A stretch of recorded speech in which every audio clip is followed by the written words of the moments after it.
Tu es Pierre, et sur cette pierre je bâtirai mon église.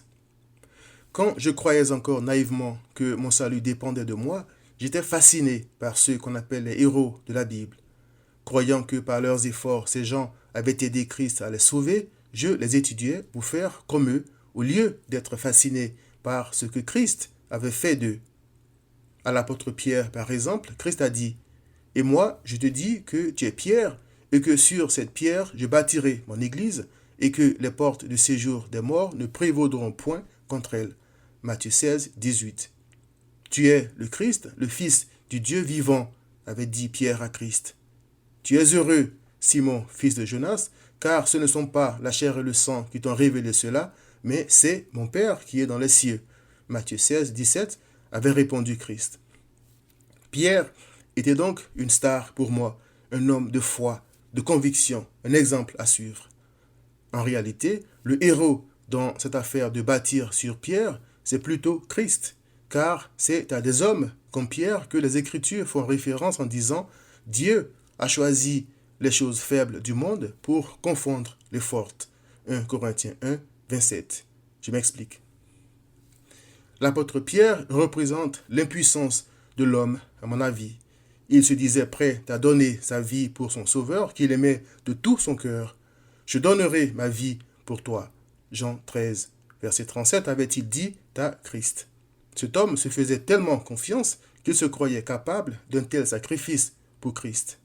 Le Seigneur le savait sincère, mais savait aussi qu'en tant que pécheur, Pierre n'avait pas le pouvoir de réaliser ce dont il était convaincu.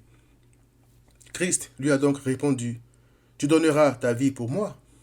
En vérité, je te le dis, le coq ne chantera pas que tu ne m'aies renié 3 fois. » Jean 13, 38. Christ avait été arrêté et pendant qu'on lui crachait au visage, Matthieu 26, 67, il est écrit, « Pierre était assis dehors dans la cour. Toi aussi, lui dit une servante, tu étais avec Jésus, le Galiléen. » Mais il, c'est-à-dire Pierre, le nia devant tous, disant, « Je ne sais ce que tu veux dire. » Celui-ci était aussi avec Jésus de Nazareth, dit une autre servante. Il, c'est-à-dire Pierre, le nia de nouveau avec serment, c'est-à-dire en jurant. « Je ne connais pas cet homme. » Certainement, dirent d'autres, « Tu es aussi de ces gens-là. » Alors, il se mit à faire des imprécations, c'est-à-dire à maudire ses accusateurs et à jurer. « Je ne connais pas cet homme. » Aussitôt, le coq chanta. Matthieu 26, 69 à 74. Christ savait déjà tout sur Pierre, puisqu'il sait tout sur nous tous, selon Jean 2, verset 25. Je crois donc qu'en disant qu'il allait bâtir son église sur Pierre, Matthieu 16, 18, Christ parlait plutôt d'utiliser des hommes faibles comme Pierre pour faire une chose impossible à l'homme, tout comme il avait utilisé un enfant pour vaincre Goliath.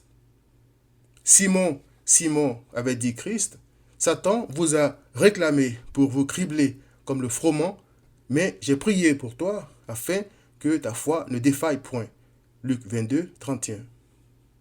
Celui qui est donc à célébrer, c'est celui qui rend invincible des brebis sans force. Je leur donne la vie éternelle, et elles ne périront jamais, et personne ne les ravira de ma main. Jean 10, 27 à 28.